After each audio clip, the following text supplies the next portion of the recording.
desagradáveis. O mais suspeito deles é o mestre arqueiro, pois ele tem laços profundos com a guilda.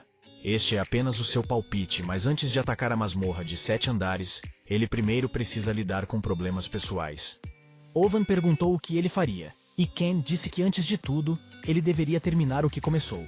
E Locke continuou sentado em silêncio no carro com uma cara insatisfeita, mas seu rosto se iluminou imediatamente assim que Ken lhe mostrou o mapa.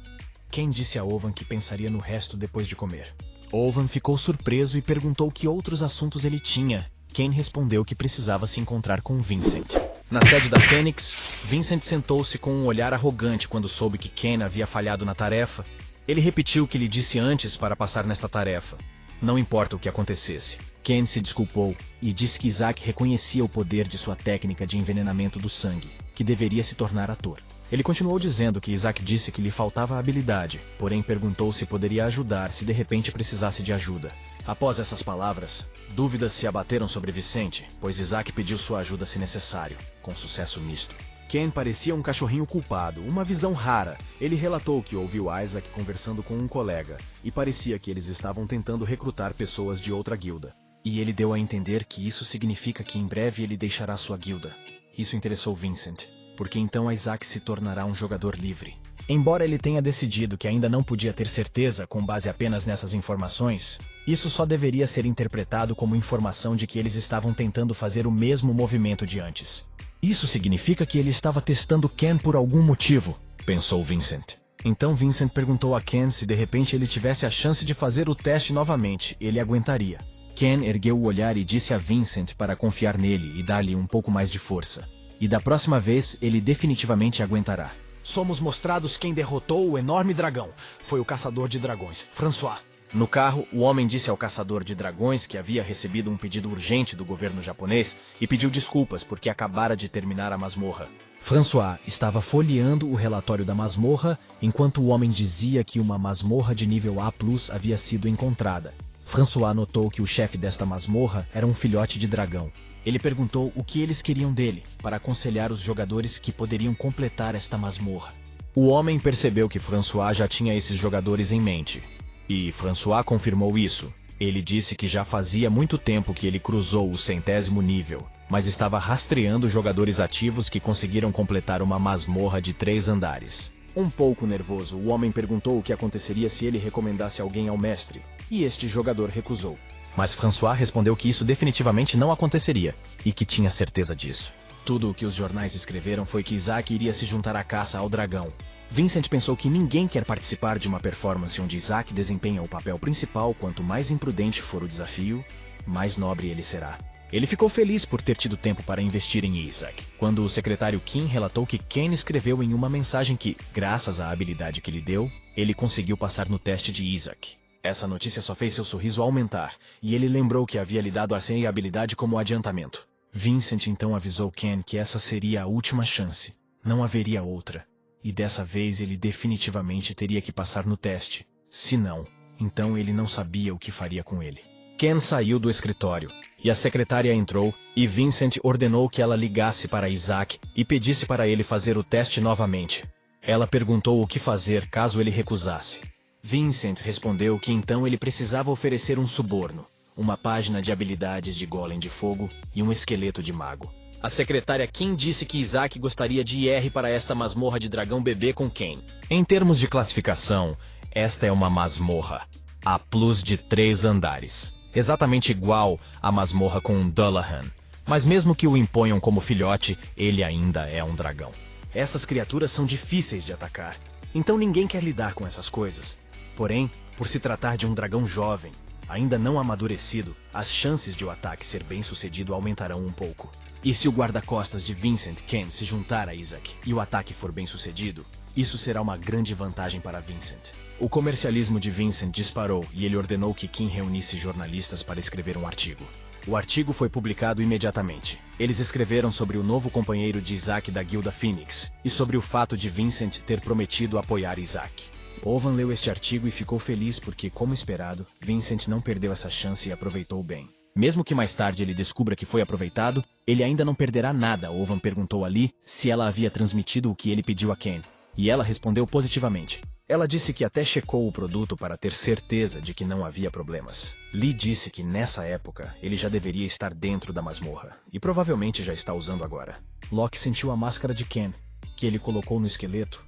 Locke não conseguia acreditar que funcionaria. Owen reclamou que lhe custou caro. Parecia ainda mais real do que apenas colocar a máscara. Locke olhou para o esqueleto com tanta doçura de todos os lados e disse que quanto mais olhava, mais surpreso ficava.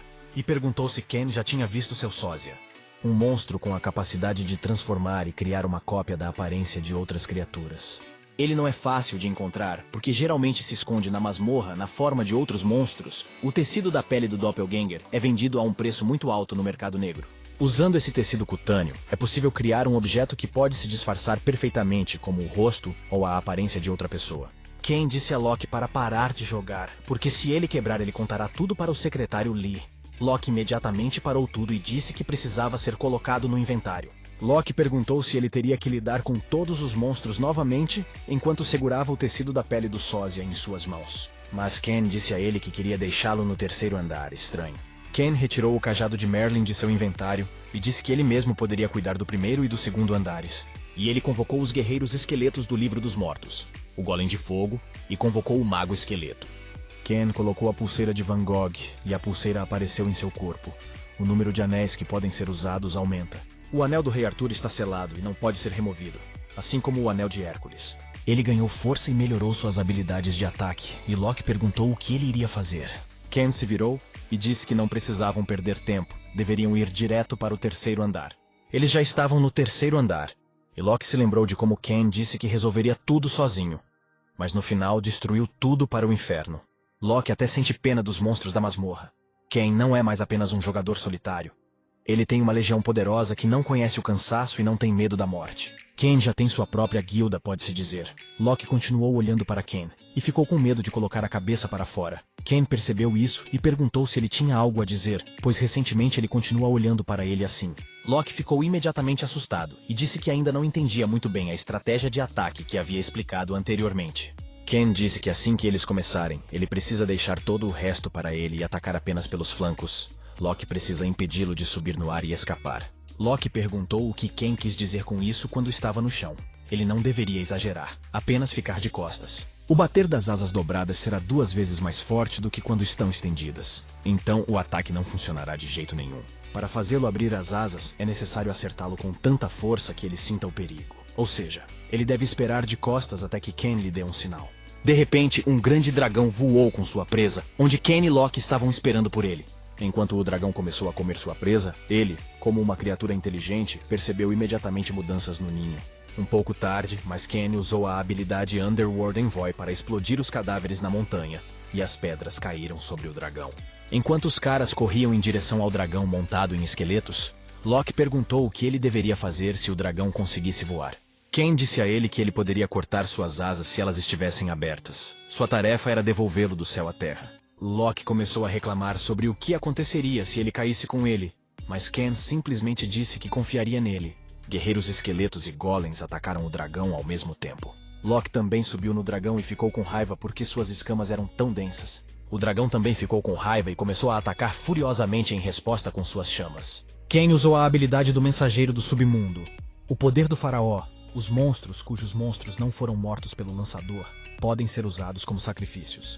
Bênção do Sol ativada, Ken também usou campos de aura.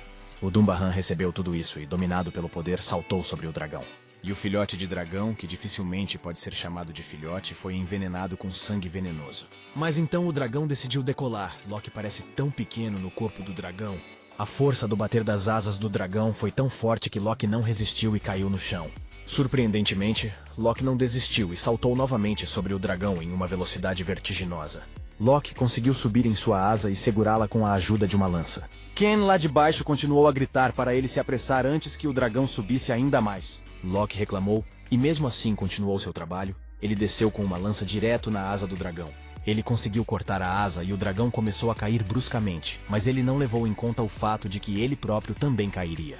E Ken ficou satisfeito e pensou que se não fosse por Locke, ele nem seria capaz de imaginar tal estratégia com Locke. Metade da batalha já estava feita. Embora que tivesse